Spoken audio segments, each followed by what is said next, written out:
was great.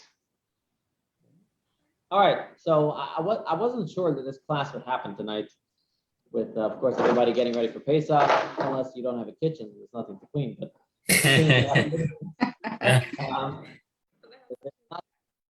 But I was glad that I prepared this class because I actually learned a lot. I have a better understanding of the Seder, and you will too. What that means is that the Seder means order.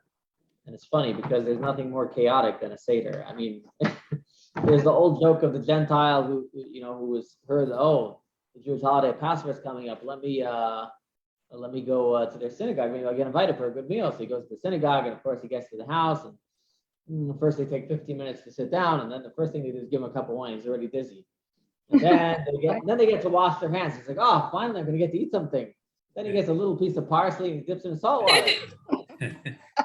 Okay, all right, I'm not getting it right. And then they take out the bread, right? Take out the bread. Oh, I'm so excited. And then they just break it and put it back in and put it away. They hide it away. All right. They start talking and talking and talking and talking. And then they drink another cup of wine. And then finally they get to the end, and then he starts eating this matzah. He's like, it's not such a great meal, but I can handle this matzah. Then they bring him some maror, and poof, he's out of there. He's like, well, he would have waited a little bit more. He would have gotten some good food. When you think about it, there's nothing more chaotic than a Seder. So, in my discovery today, I discovered that the Seder actually has a very cohesive flow to it. In other words, one can look at it that it has a lot of elements which are important. Just kind of the rabbis made a modge and threw it in and see how it sticks. But there's both mystical, multidimensional, and halachic meaning to every single step of the Seder, and understanding that there is a flow that can really add a lot to your Seder. Just a quick story of Jewish perseverance in the Seder. There's a story told in the Vaihigim concentration camp in Pesach 1943. There was an inmate called Rabbi. Good evening, Rabbi. And he said that he was in the concentration camp, and people were used to there wouldn't be a Pesach. But he wanted to bake matzah, and one day one of the Nazis walks in and says, I want you to make a sign. He was in the sign shop. I want you to make a sign for target practice. So he told the Nazis, sure, no problem. I need a lot of flour to make this type of sign. It takes a lot of flour. You wouldn't imagine it. The flour helps the color stick. And so the Nazi brings him 5 pounds of flour, and he was able to bake matzahs there in the concentration camp. And so the spirit of Pesach and the Seder has gone on for thousands of years, and we want to find out how we can make it personal to us. So the first thing is interesting is to note that the Seder is something that is set up originally to be a family event. It's not something that can be had in synagogue. So Yom Kippur,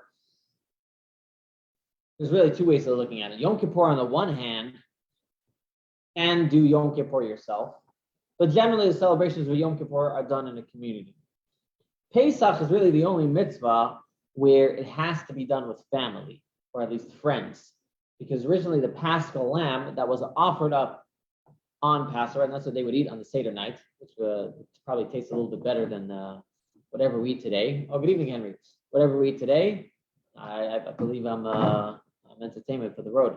Okay, it's good. And so the Pesach lamb, when they would eat it, you had to be part of a group. You can't finish a lamb yourself. It says nothing can be left over. So you had to be part of a group, and there was a certain amount everybody had to eat, at least a minimum. It's been a family time, and you can see till today, Pesach is a time when many families try and get together and try and spend time together. And whether it's a public Seder or a private Seder, regardless, it really is a beautiful family time, unless, of course, you're in quarantine. But more importantly, is good evening, those who are going to Myrtle Beach. Okay, and And more importantly, Pesach is not something that happened once upon a time. There's a line in the Megillah, which we quote very often. It says, Vayamim ha'ela nizkarim v'na'asim. These days are remembered and are happening. Choldor v'dor in every generation. So what does that mean? Every holiday did not just happen once, but the spiritual energy that allowed that event to occur reoccurs again every single year. And when you think about it, I like to put it this way. If you think about it, think of the Jews that left Egypt. Egypt, that was the greatest Passover experience they ever experienced. They had the 10 plagues. They actually left Egypt. The Passovers were not as exciting. They didn't necessarily see the great revelation of God the same way they saw the first time, but nevertheless, they were told to celebrate a Passover every single year to tap into that energy. So we too, a lot of times people say, oh, I remember the Passover here, the Passover there, my Passover experience in Chicago, or my Passover experience, wherever it was, wherever your Passover experience has been, whatever, just remember, wherever your Passover experience is going to be this year, that is the greatest. It's going to be your greatest Passover yet. And in Kabbalistic terms, again, the energy that shines on that original event is going to shine tonight. And the way to bring those packets of energy into your life is through the Seder. The way to bring those packets of energy to shine on Pesach is through the Seder. Because again, we're trying not just to commemorate an event by the Pesach Seder, we're trying to recreate an event. How do we recreate an event? The only way is through the Seder. Why? Since it is a spiritual experience, we need to have spiritual buttons, per se, to tap into that spiritual experience. We need a spiritual buttons to tap into that spiritual experience. And therefore, we will find that throughout the Seder, there are many laws regarding exactly how we do certain things. Right? If we were just commemorating, there would be no laws. For example, if we were commemorating Passover, if you want to eat matzah, or you want to eat cardboard, whatever it is, as long as it looks like matzah, it's okay, right? It's like if you're celebrating a birthday party, there's no laws about how large the cake has to be and how much icing it has to have.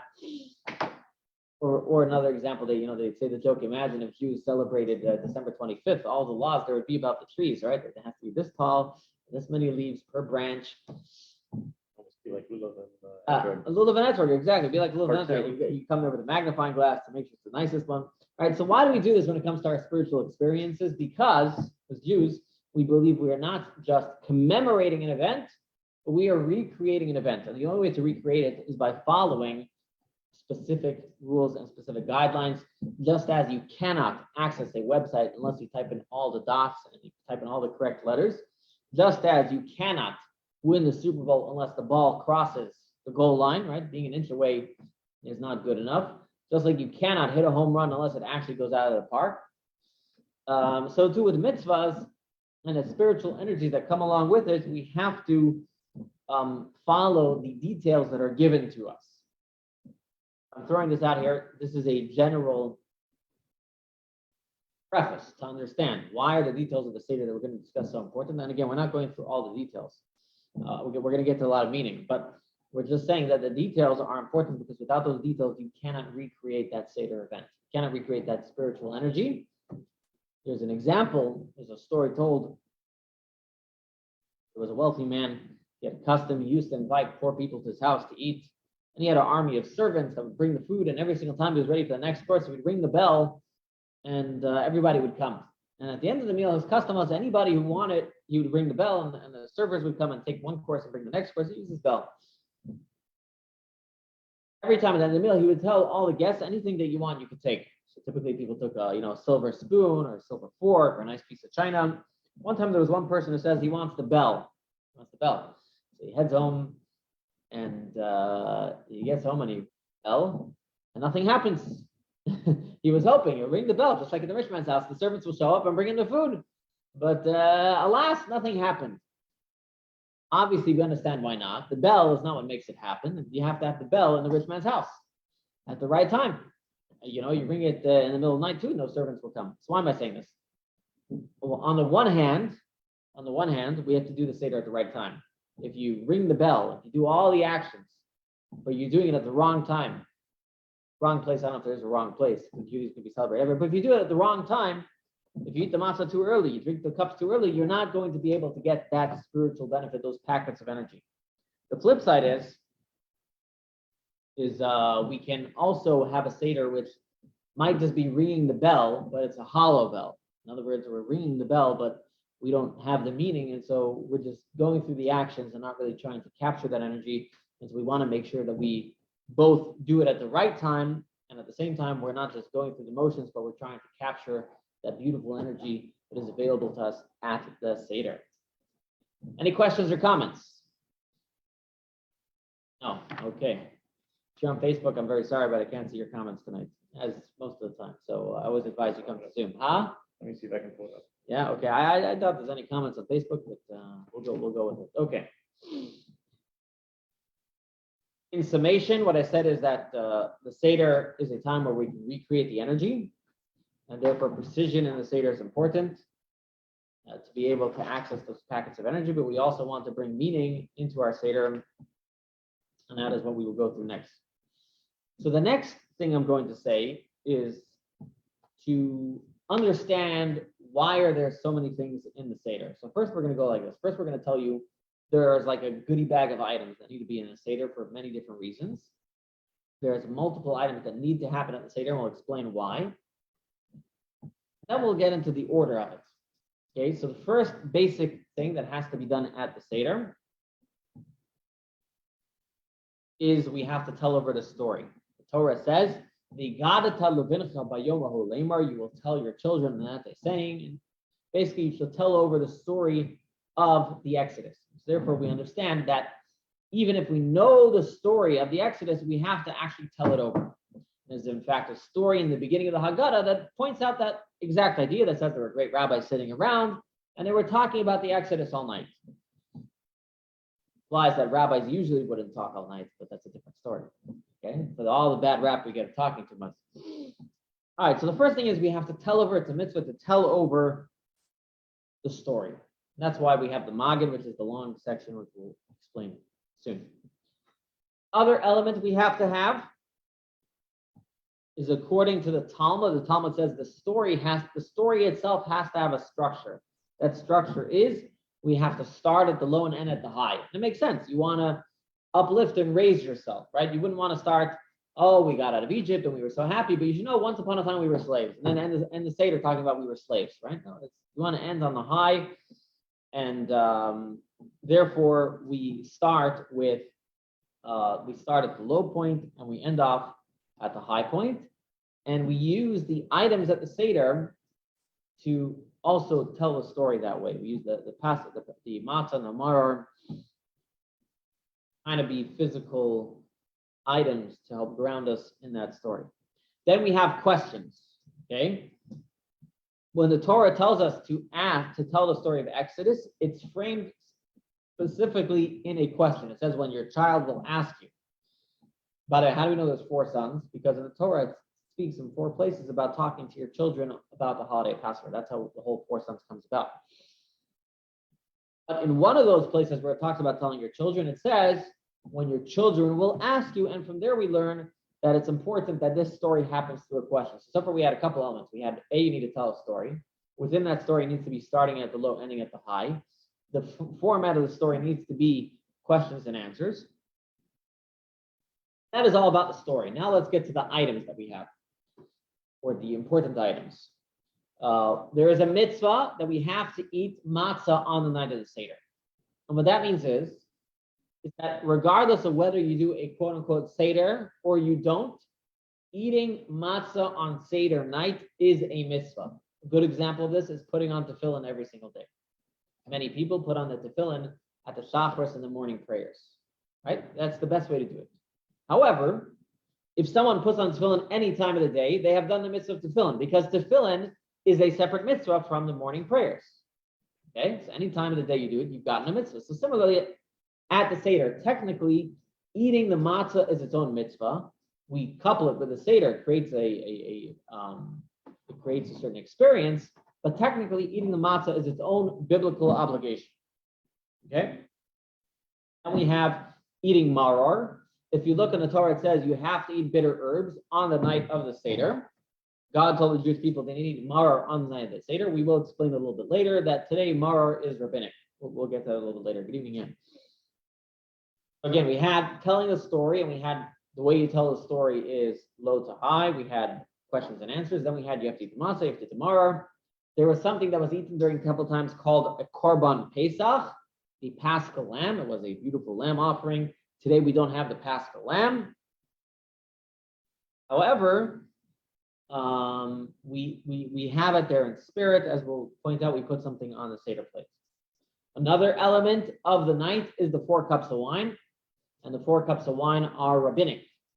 The rabbi said there are 4 scriptures that talk about Exodus, so we need to have 4 cups of wine. Not to knock anything that's rabbinic. I'm just pointing out that it is rabbinic. They got something right. Huh? They got something right. Yeah, they got exactly. The rabbis are giving us something good, right? And in addition to all of these important elements, which is maror, matzah, a paschal lamb, 4 cups of wine, there are certain things that are there just because it's a holiday. So, for example, the Kiddush that we make, or on Saturday night this year, we're going to make Havdalah. Somebody actually called me and says, Rabbi, how do we do it when Passover falls on when Shabbat falls on Pesach? How do you do it? Just say all together. So certain things that you normally do on Shabbos, you do part of the Seder, like the Kiddush. Or this year, the second Seder, when we make the Kiddush, we're also making Havdalah for Shabbat. That is why we have all these items. If you can imagine, we have this goodie bag of items that have to be done at the Seder, and the rabbis pulled them out and threw them in a specific order. And this order is called the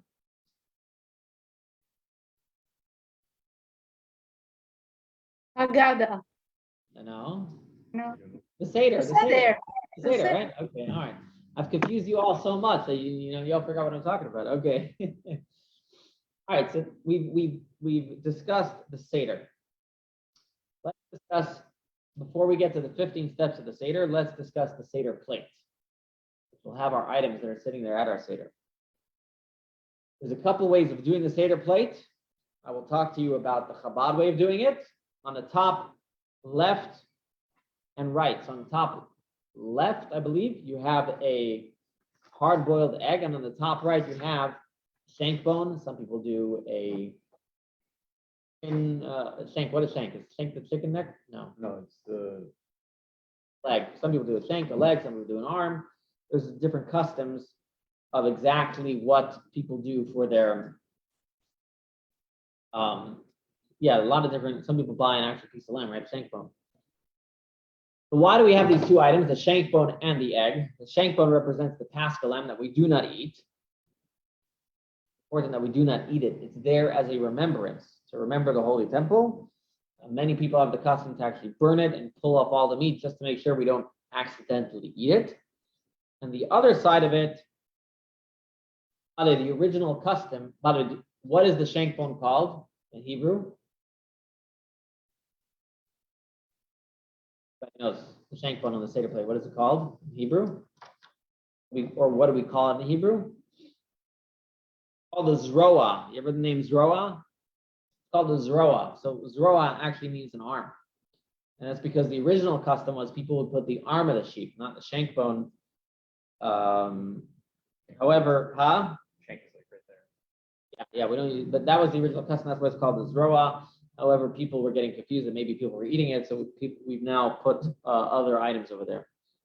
The egg corresponds to an unknown sacrifice. Every single time you would come to the temple, you would offer a sacrifice called a chagiga, a holiday offering. So the egg, which is circular, represents the morning that we don't have the temple. We don't eat that sacrifice anymore. I also want to mention that there's another deeper meaning of this, and that is that the zroa means an arm, and beya is the Aramaic word for egg, and beya also means desire.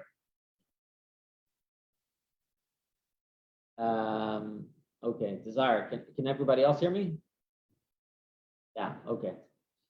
And the other one means beya, which means desire. So many people say we have these 2 items, the zroa and the beya, which means desire and arm, to hint to the idea that God desired to take us out of Egypt with an outstretched arm. So we have those 2 items.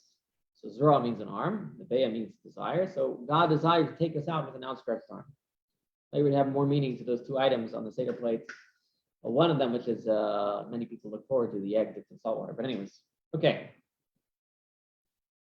Then we have the maror, the bitter herbs. Now, who here has romaine lettuce for their bitter herbs? Anybody? Romaine?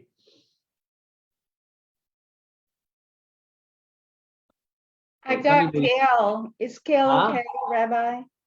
Huh? I got kale.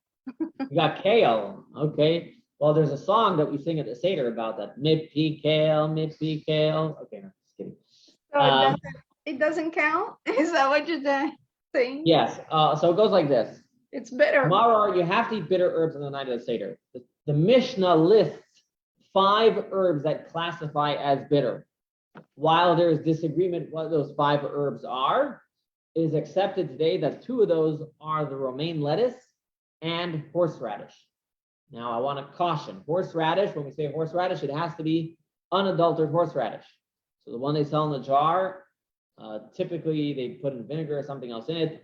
It's best to go to the store and buy horseradish. If you call around the public stores, you will find one. I believe also Sprouts has horseradish. However, you don't have to eat horseradish. You can go with romaine. Romaine is also considered a bitter herb. Why is romaine considered bitter? If you let lettuce grow long enough, it does get bitter. And actually, that's why many people eat the romaine, because the romaine really symbolizes the Jewish slavery. Originally, it started off all nice, and then it got bitter. Since originally Pharaoh came to and says, "Oh, let's build projects." It's like taxes, right? Taxes always go up, right? First, let's take a tax and we'll build stuff, right? They never go down. But I'm not getting political here, we're getting involved. It's just a fact of life, right? Things always go up, don't come down. So similarly, Pharaoh said, "Well, let's build some cities together." And so they start to build the cities. And then Pharaoh slowly sneaks away and it turned into slavery. So it started off sweet, it ended up bitter. Chabad eats both the romaine and the horseradish. Some people may eat one, some people may eat the other. Be aware, there's a minimum you need to eat of maror, as we'll get to, and therefore you might want to use both romaine and horseradish, unless, of course, you are very daring. We actually had recently a game here for the cops and the teams. They got together for some games, and one of them was the loser would have to drink a teaspoon of hot sauce. Well, the cops lost, and they had to do it, but it was quite impressive to see him. He must have been to a lot of Seders. Okay. The next one is Kharosas. We have Kharosas on the Seder plate. Anybody knows what Kharosas means? You all know what it refers to. It refers to that thick, pasty, delicious thing we put on the Seder plate made out of, Mortar? So Like mortar? Kharosas literally means earthenware. And yes, and it signifies the mortar. Earthenware is made out of the same thing as bricks. And so, yes, it does signify the bricks and the mortar that they had to make. And today it's ground up raw fruits, nuts, spices. And some people use apples, pears, dates, pomegranates, walnuts, apple, almonds, cinnamon, ginger. There's so many different customs how you make it. But additionally, everybody will add a little bit of wine or grape juice to commemorate the plague of blood. At some point, we will dip the maror in the Kharosas. Okay. Then you have the karpas. Karpas is the vegetable. Any vegetable is fine. However, Chabad custom is to use raw onion or cooked potato. And we dip it, and we'll explain a little bit more about the meaning of karpas. But that's Chabad custom. Some people eat celery, some people eat parsley. There's all different customs around there, and of course, do your custom. Main thing is to have a vegetable that you will eat. Finally, under the cover, you have the matzah. And as we mentioned, matzah is a mitzvah. And as we discussed in our first class, make sure you have the shmor matzah. Okay? You have the shmor matzah at least under the Seder plate for the main matzahs. Now let's get to getting to the Seder. There are 15 steps in the Seder. And before we start the Seder, we read all 15 steps. Many of the children know the song. Kahadesh or Katz. All different ways of singing that. And before the Seder, of course, the women should light their candles And on the first night, they will make two blessings. One is the holiday blessing, and this year the holiday blessing includes Shabbat. And the second blessing is the Shehecheyanu, thanking God for allowing us to once again celebrate this wonderful holiday. Let's start with the first step of Kaddish or Kiddush. The reason we do this step is multifold. Number one is we discussed we need to have 4 cups of wine. On top of that, we need to make Kiddush. Every holiday we make Kiddush. We sanctify the day over a cup of wine.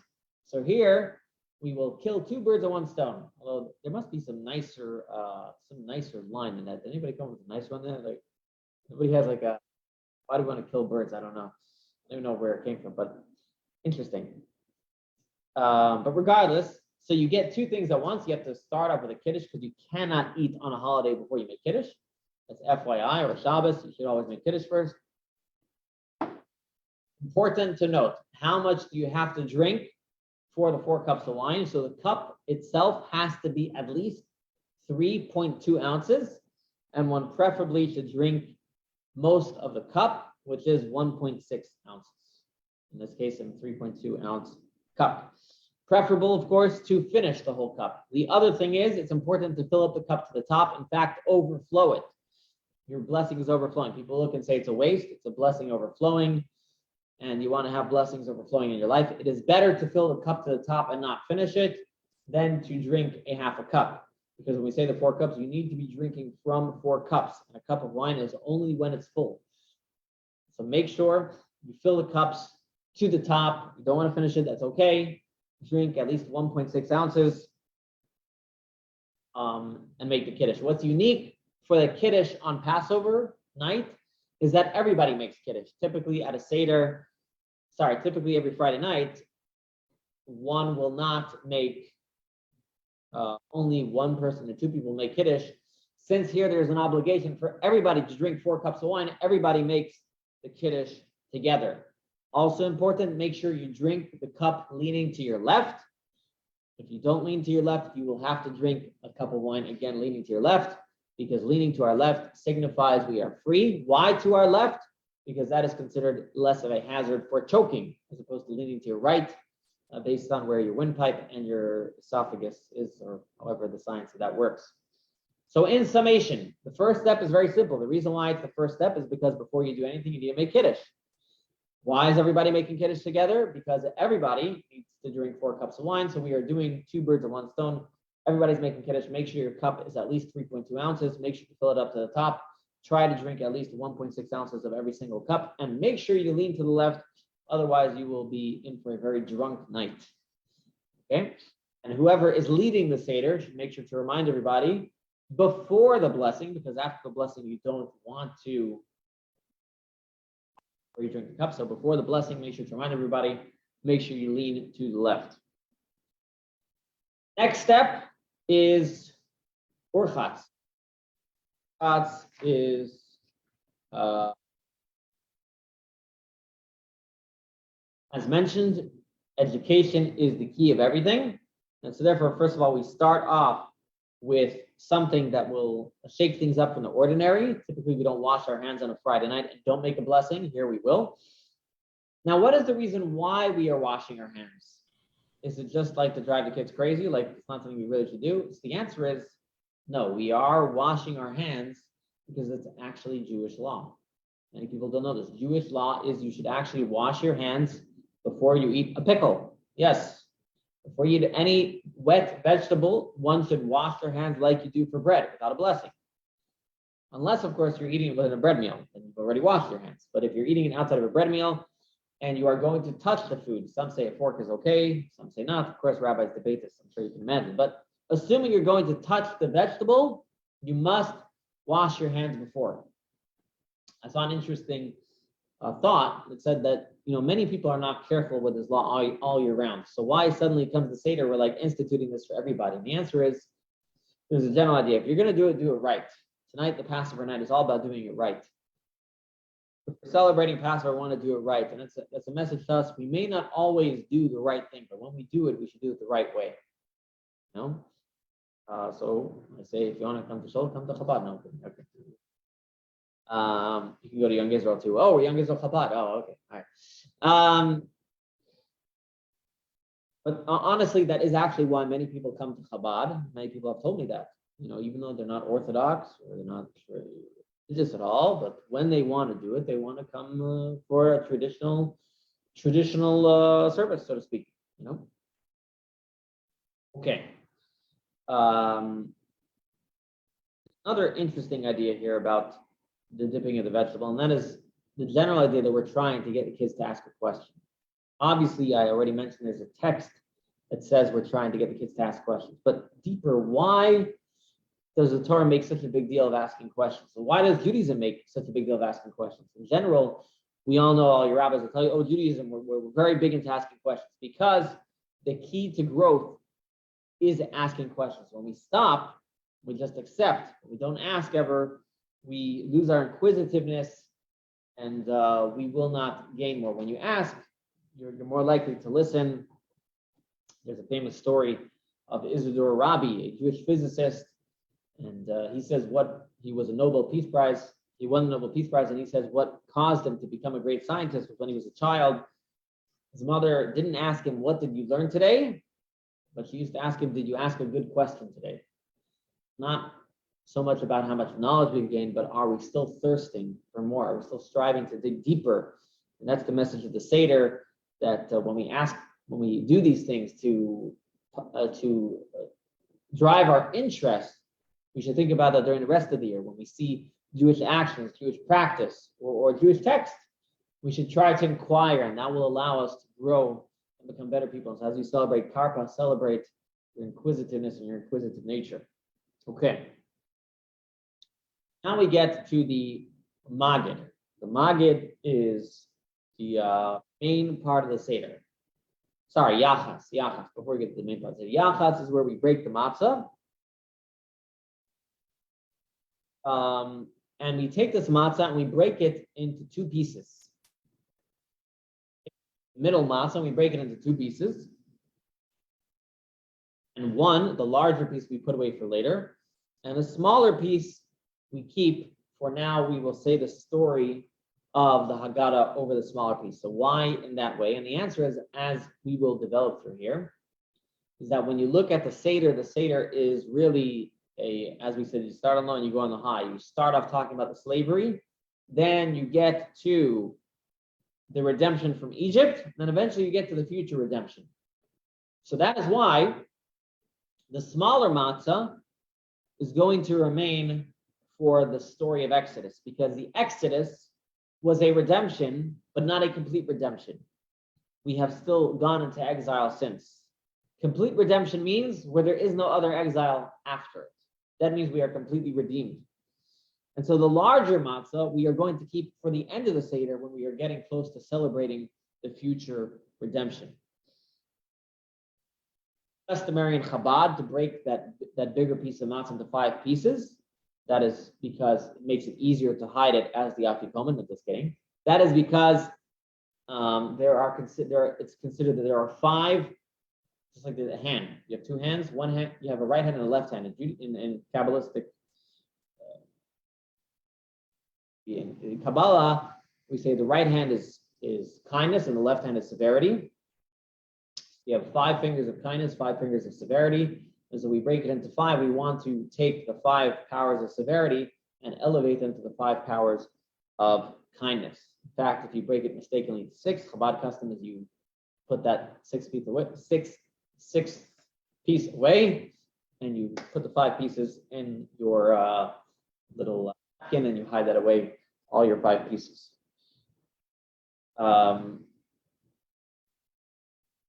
Okay. That we say then we pour the second cup of wine, just like the first, but we do not drink it yet, and we will recite the story over this small cup of wine and over the small matzah. Okay, so again, we're reciting the story over a cup of wine and over the matzah. Then we ask the 4 questions, and the children ask multiple questions about all the different things are going on. Important, even if you don't have children at the Seder, or even if you do have children at the Seder, everybody should read the Manashtam of the 4 questions, at least to yourself.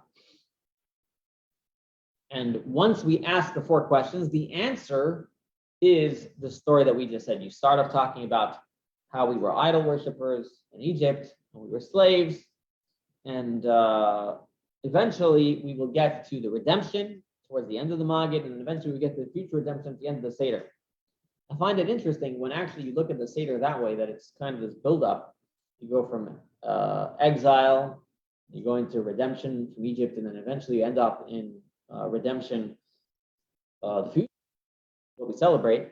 Many people jump out, to end their Seder at the meal, but they're missing out the greatest part of the Seder, the most powerful part of the Seder, which is the end, which is when we celebrate the future redemption. Kind of similar to many holidays, where the greatest part of the holiday is at the end. Many people come for Rosh Hashanah and they miss Simchat Torah, the end, the crescendo. In fact, on every Shabbat, the greatest part of Shabbat, it says, is the end of Shabbat, the Mincha. When many people are like, oh, when is Shabbos over, right? No, it's the greatest part of Shabbat, the most powerful time of Shabbat, mystically Shabbat. If you go to large Jewish communities, they'll gather together, they'll have a meal, they'll talk words of Torah, they'll sing special songs. So it's important to remember that this Seder is a build-up. So don't get lost in the middle, realize where we're building up to and where we hope to end off at the end. That's why we end up with the Shana Abba Yerushalayim. We really mean it. That's what we're holding at. We feel really that redemption. If you've really been working the Seder and you're feeling redemption in your soul, you want to feel redemption for the whole world. Feel build-up in our lives. Okay. But the Haggadah itself, the Maggid part of it, the story is very long. And if you have people who are short of time, you can skip certain elements. For example, the rabbi is debating certain ideas or how many plagues there were. But important to mention Avadei Mayinu, our parents were slaves, the 4 sons, the Vehisha Amda, the 10 plagues, the Dayenu, and make sure that you say these 3 lines: Pesach, Matzah, and Maror. There's one line in the Haggadah that says anybody who didn't say these 3 words on Pesach does not fulfill their obligation. Pesach, Matzah, and Maror. You have to say those 3 words. Now, why those 3 words? Why are they so important? So there's an idea. The Matzah today is the only thing that is biblical. Okay? The Maror is rabbinic, and Pesach, right? Pesach, Matzah, Maror. And the Pesach, the Passover lamb, is something it's not even part of what we do anymore. It's part of the obligation of the Seder. So one idea it says is all 3 of these things represent our entire Jewish life. There are certain things that are deoraita, are obligatory, biblical, we must do. Then there are rabbinic law. Rabbinic law represents things that are not technically God's law, so to speak, but they are things that create the Jewish life, that create the oran and the place to create Jewish life. And then finally, there are things that are not even a mitzvah, that are not even commanded, like the Paschal Lamb today. Those represent finding God in every single part of our life, in the mundane aspects of our life, even in parts of our life that are not mitzvah. And so as we celebrate Pesach, we want to bring this exodus, and really it's an exodus of our soul, and allow ourselves to express a spirituality within every part of our life. Really, that's what it's about. What holds us back most of the time is ourselves. It's our own lives and ideas and fears and fears, embarrassment of others that prevents us from living our true Jewish life. There's some things we know are right, but we don't want to do it. We're embarrassed. We don't want to stick out. We don't want to look different. And going out of Egypt is becoming free. Freedom means that you express yourself, who you are, and for a Jewish person, that means we express ourselves as a Jew without worrying what others will think. And in fact, this is the first law. I always like to point out the first law in the Shulchan Aruch, the Code of Jewish law, is not to be embarrassed of others. That is the greatest hindrance to any Jewish actions that we may do, is embarrassment of others. Example, not really in Judaism, but somebody was trying to convince you to do meditation. Some people are very much into deep. I know I gave a course on meditation, but I mean like deep meditation or whatever. Just to me, it just seems embarrassing just to sit there and close your eyes. And, listen, some people love it, some people don't mind it. It's just that's the first thing that comes to mind when I think of like sitting there and But look, some people don't care. They look, this is what I'm doing. This is good for me. It's good for my mental health, mental well-being. I'm going to do it. So, many things in our life that we don't do, it's embarrassment. And you always have to think, am I not doing it because I really feel that it's not the thing I need to do, or am I not doing it because I'm afraid I'm being held hostage, I'm being limited by my own mind. You'll find in life, most of the time, nobody actually cares. That's the truth. Nobody actually cares. We walk around life thinking, well, what are they thinking? Most of them don't actually care. Anyways, that's for another time. You put in a store and you imagine everybody's watching you, this thing's, I don't know, you do something wrong in a parking lot. Oh, where's everybody? Right? Oh, well, nobody cares. Nobody cares. Or they may say comments. Oh, look at that idiot driving that way. Nobody cares. So you be you. Nobody cares, and that's it. Overcome from the same. A Yeah, lot of the yeah. people who get asked off the street, do you want to wrap the film? A lot of the times they say no because they're like, what are these weird things? I don't want to do this. Right. They don't want to do something weird in the street. But New York City's lots of weird things going on in the street, right? I could be dressed up like Spider-Man and looks normal in Manhattan, right? Or whatever it is. Queens. Huh? Queens. Okay. Okay, the Maggid, as we discussed the story of the Seder, started off with our idolatrous ways, started off with slavery, goes up to redemption, and the Maggid ends off at a point of giving thanks to God. That's the end of the Maggid of the story, where we thank God. We start to say some of the Hallel prayers as we start to thank God for the great redemption that He gave us. And Rabbi Akiva, as I spoke about in this Shabbos, made sure that in that blessing on the second cup, which ends the Maggid, we not only thank God for the past, but we are also asking that there should be a redemption in the future. Please note that in many of these blessings, there will be slightly different words for when it falls out on Shabbat and when it doesn't. Okay. Now we come to the Motzi Matzah. Motzi Matzah. I mean, Motzi means making hamotzi, and Matzah means matzah. So we're now ready. We've told the story over. In other words, we started our Kiddush. Then we had a second cup, and we said the story over. Now we're ready to do some actions, which connect with what we're doing. So we pull out the matzah. We recite two blessings. One blessing is you have to make a blessing over matzah. And one blessing you make because you're doing a mitzvah. Every time you do a mitzvah, you need to make a blessing. And we have to eat this matzah while reclining. And the proper amount to eat is a kizayas, an olive size. What is an olive size? Well, that's a debate, as you can imagine, amongst the rabbis. There's a lot of debate. But if you're ready to be confused a little bit by Jewish nuance, when we make the blessing of the matzah, you held 3 matzahs in your hand. There are 3 matzahs in your Seder plate. Why do you hold on to 3 matzahs? Because, remember, is broken. So usually you have 2 whole chal loaves when you make hamotzi. So you need 2 whole matzahs when you make hamotzi on the night of the Seder. But then you're not eating the bottom one because the bottom one is for the korech sandwich. Then you drop that. So now you're holding on to 2 matzahs that you're going to eat. But the debate is, which one do you eat? And therefore, some rabbis say you should eat a kazayas, you should eat the proper amount from both. That's how when you see the rabbi stuffing his mouth with matzah.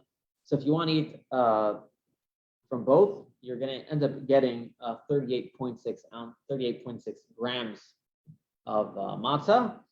However, otherwise, if you're not, you can do 28.8. But regardless, if you want the exact numbers, I can give it to you.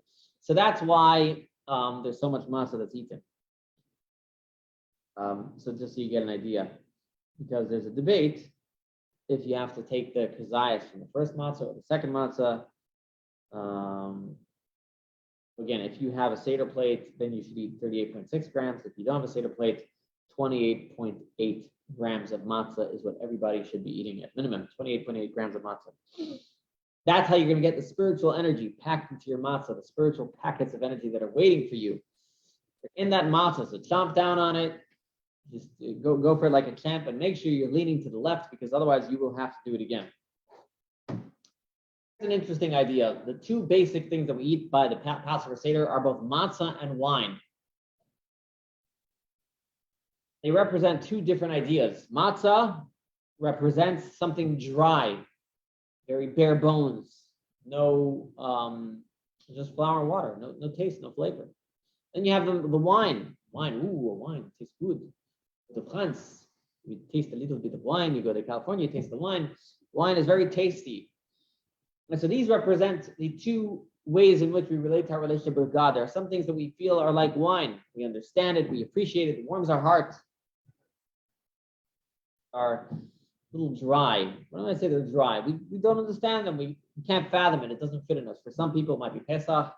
For some people, it might be Sukkot, especially if you're in Florida, the mosquitoes. We all have our own parts of our Judaism. Maybe it's the praying every single day, whatever it is. We all have our parts of our Judaism, which are the matzah. We have to remember that our relationship with God has to have both elements to it. On the one hand, we should strive to understand and appreciate as much as we can.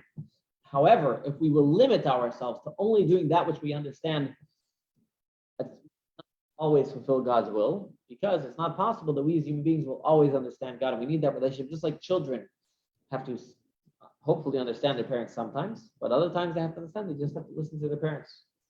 The parents are not mean about it, but that's the idea. Before we eat the matzah, we wash our hands. And one of the symbolisms of washing our hands is that hands refer to action. Most actions happen with our hands, especially today, where everything happens through the keyboard, right? And the idea of washing our hands is to make sure that our actions are clean and pure. That's why we wash our hands so many times during the day as Jewish people. And so it is most appropriate on a Seder night that we wash our hands and we do an action of a mitzvah. But in general, we have to make sure throughout our life to make sure that our actions are pure. So it makes sense that after telling the story, we ate the matzah, because the matzah is the one that's biblical, according to all opinions. Right? So now you understand the order. Remember, as I said, the order, you start off, you need to make Kiddush, then you need to get the kids to ask questions, so you can tell the story. Within the story, the element of the story is you start off talking about idolatry, slavery, redemption. Now that we've told the story, now we're ready to start doing some of the obligations.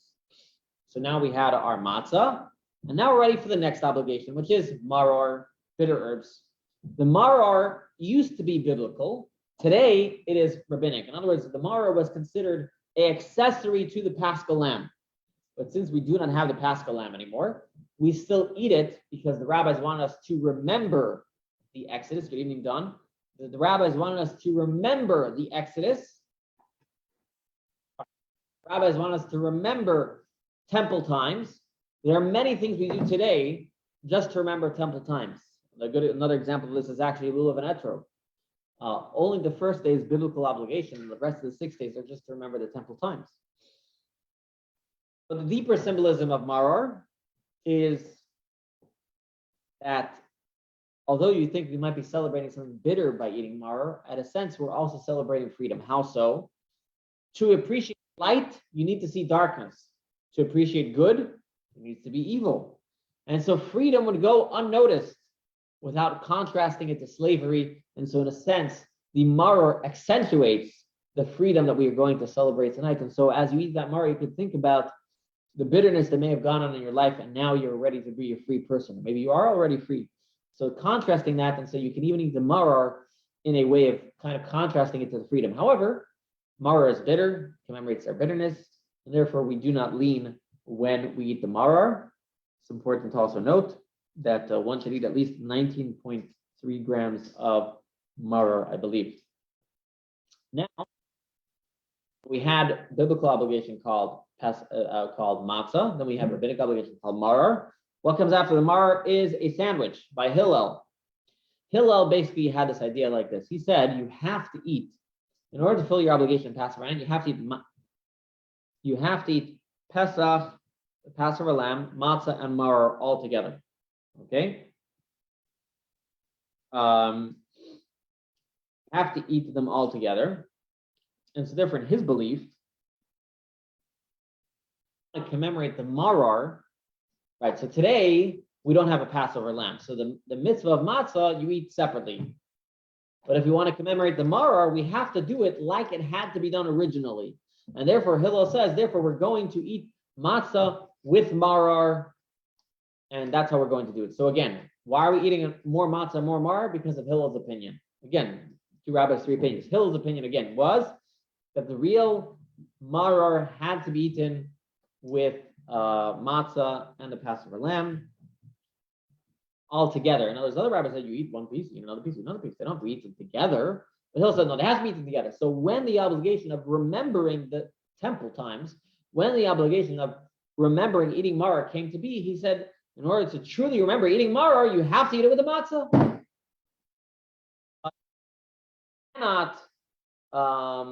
You cannot eat the Maror with the first matzah you ate, because the biblical obligation of matzah today cannot have the Maror, because today the Maror is rabbinic. If I twisted your mind, that's exactly the idea. But suffice to say, we start off with the biblical, which is the matzah. We start off with rabbinic, which is Maror, and then we go to the korech sandwich, which is Hillel's opinion of how we should do the rabbinic remembrance. Okay? Sounds like fun. Now, finally, we're ready for the meal. So I'm just going to go over all the steps of the Seder and why they're there. We have to start off with the Kiddush, because you cannot do anything without Kiddush on a holiday. While we're at it, we'll have one of our cups. Then we need to tell a story. But in order to tell a story, you need to have the kids to ask questions. So we started off with them dipping. So then they could ask questions. Now they've asked questions. Now we can start telling the story. The story had to start off with slavery, move on to Exodus, move on to thanking God for the Exodus, and eventually later in the meal we'll get to the future redemption. But for now, after we told the story, which we've done that mitzvah, now we sit down, we eat our biblical matzah, we eat our rabbinic maror, and then we eat Hillel's opinion of the maror. Finally, now we're ready to eat our little egg, the egg which corresponds to that sacrifice, the chagiga that was brought in the temple. You dip it in salt water, you take a bite out of it, and now you're ready for your meal. The part that everybody loves, whether it's chicken soup or whether it is gefilte fish. Too long. Why? Because on the first night you have to finish eating the afikomen before midnight. Now you're lucky in Florida. Jewish midnight is 1:30 a.m. Okay, so you could probably really go as long as you want. I forgot to mention, also the beginning of the Seder this year has to start after 8:21 p.m. You have to start after 8:21 p.m.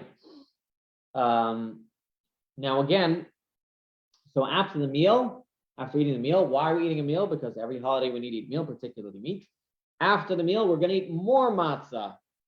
Why are we eating more matzah now? I've already fulfilled my biblical obligation, and I already ate matzah with maror to commemorate, to do Hillel's understanding of how you have to eat maror. So why am I eating matzah again? This matzah represents the Paschal lamb, because the Paschal lamb had to be the final item that was eaten during the Seder. The Paschal lamb had to be the last thing that you ate, and you save it best for last. The matzah is starting to sound like manna now. It could taste like anything. So instead of having a lamb, we're going to have matzah instead. Okay. Now here again, I mentioned how every time you have the obligation, you have to eat at least a kazayas and a Jewish olive worth of food, which would only be 19.3. However, can you imagine? There was again a debate amongst the rabbis. The debate is like this. Is the matzah you eat for afikomen, is it commemorating the lamb itself, or is it commemorating the matzah that you would eat with the lamb? Therefore, the rabbi said, eat 2 olives worth of matzah, which gets you to 36.6 grams. But I'm not driving anybody crazy. Most people you will only eat 19.3 grams. But regardless, just so you know, again, just so you see, a lot of the things that we do by the Seder are based on debates. And therefore, we're trying to fulfill every obligation. But if you're not up to it, that's okay. But again, I don't want to get you a little crazy over here. But the afikomen, this step is also called in the Haggadah called tzafon, which means hidden. And what is tzafon in our spiritual life? Tzafon, eating afikomen, gives us the power to eradicate the hidden evil and darkness within our souls. And that happens when we eat afikomen. Afikomen is the hardest thing to eat. Anybody who's ever experienced the Seder, the afikomen is the hardest thing to eat. You eat it, Your mouth may be dry. You're not supposed to drink after you eat it, or not except for the cups of wine. You've already eaten so much matzah. You're done with it. It tastes so plain. The first matzah you taste okay. Second matzah, at least you're eating with maror. Here, you're eating again plain matzah after you've already finished. After you've already had your linzer tarts, whatever desserts you have, right? Now you're eating matzah again. Matzah that tastes so plain and it's so hard to eat represents the strength and accepting the yoke of heaven from God, doing what he asks of us. And when we do that, that's when God says, you will do what I want. I will get rid of any of your inner demons or anything that's bothering you, that's tough on whatever is hidden inside of you. I will eradicate it from you. So the general idea is that we do things for God, even though we don't understand, and he will do things for us. Okay, that was too deep for you. It's okay. Get to the final step. Since we've eaten a meal, we need to make a grace after meals. And here we're going to kill two birds with one stone again. Many times when you make a grace after meals, you'll do it over a cup of wine. So here we will do the third cup of wine. We will also pour Elijah's cup. And we're going to pour it now because we are soon going to get into the step of the Seder after the benching, which represents the future redemption. The whole Seder after the benching is all about the future redemption. And there are numerous teachings regarding the special role of Elijah. Elijah is somebody who can come anytime. However, he is known as the one who will tell us that the Mashiach is coming. Therefore, we're hoping he's going to come tonight. The night of the Seder, when we experienced one Exodus, is a great time to have another Exodus. In fact, one of the rabbis in the Talmud says we were redeemed the first time in the month of Nisan, and we will be redeemed again the second time in the month of Nisan with Mashiach. That is why we pour the cup of Elijah. Others say Elijah is coming to our Seder because he hears there's good wine. He's coming to our Seder because there's a famous story. He told God, I don't believe there's a future for the Jewish people. God said, don't worry, you'll go to every bris and you go to every Seder and you'll see the Jewish people will be keeping it for thousands of years. Okay, so regardless, we have the grace after meals. Just one thought about the grace after meals. The grace after meals is the only biblical blessing. The only blessing that is biblical. Now, most blessings are rabbinic. The only blessing that is biblical is the blessing after a meal. And one of the reasons I heard, why did God make that? Because typically before you eat, when you need something, we think about God. Once we have something, once we've already eaten, we don't think about God as much. So God says, all right, well, I'll make a biblical obligation after you eat. The final step of the Seder is the Hallel.